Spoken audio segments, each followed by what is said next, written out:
Hi, my name is Gavin Hite. I am with Up West Sports. Not only do we love talking Mariners, I am also a big Seattle Seahawks fan. If this game were to be won by the Seahawks, this is just a culmination of everything coming together. When we saw the very first game of the season against the Niners, no one thought this was going to be this was going to happen. And here we are. We're going to the postseason, and everything has just been pinnacling at the right time. You saw the last 5-6 games of the year, these boys just really tag team together. So to go out with a victory in the Super Bowl, I mean, that's what it's all about. Now, if this game were to be won by the Patriots, well, round two, I guess. They have a great team. I don't want to mix the pot with anything. I think they have a great team. If they were to win, they must have done a fantastic job with these 2 weeks of just studying film, doing whatever they need to do. Mike Vrabel, hats off to him as a head coach, and just great job from what he's been let go with the Titans to where he's at now. Well done. Well done to get here. And if they were to win, hey, good luck and congrats. And moving forward, I mean, they got Drake May, rookie. Yeah, I mean, they're going to be good for a while. I'm excited to see them grow, and hopefully have more of these Seahawks versus Patriots. Now, for the Super Bowl MVP, there's a couple names that I'm throwing around. I know a lot of people probably aren't even thinking about the defensive players.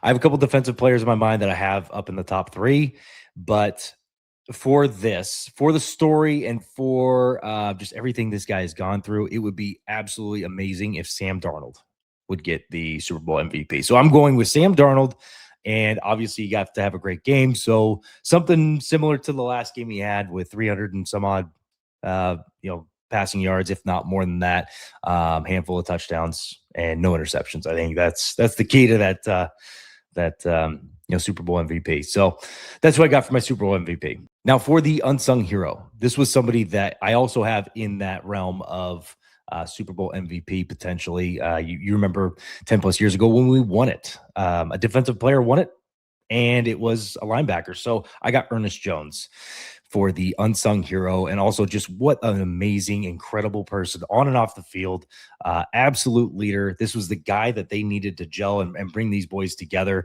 along with Leonard Williams and a couple other guys. But I mean, this is really the guy that has really banded these boys together, in my opinion. And when we traded for him a year plus ago with the Titans, game one was an impact game. From there on, you just saw, all right, like this guy was born and bred to be a Seahawk. And then over the offseason, we weren't sure if he was coming back.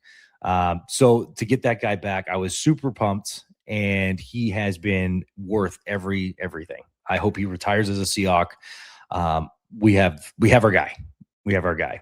Ernest Jones, shout out. Now, for the regular season MVP, this is somebody who put up the stats. We asked this person to be our number one wide receiver after trading DK Metcalf, and he did it, putting up close to 2,000 yards. And that's Jackson Smith-Njigba, JSN, as you know him, the Sticks, number 1 11, however you want to break it down.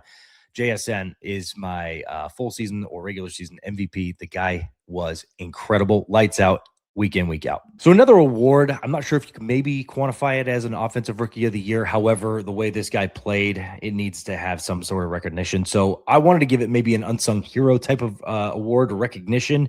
That's Gray Zabel. This guy was absolutely incredible. He was a much needed piece. We went and got him in the first round, and he's been worth everything.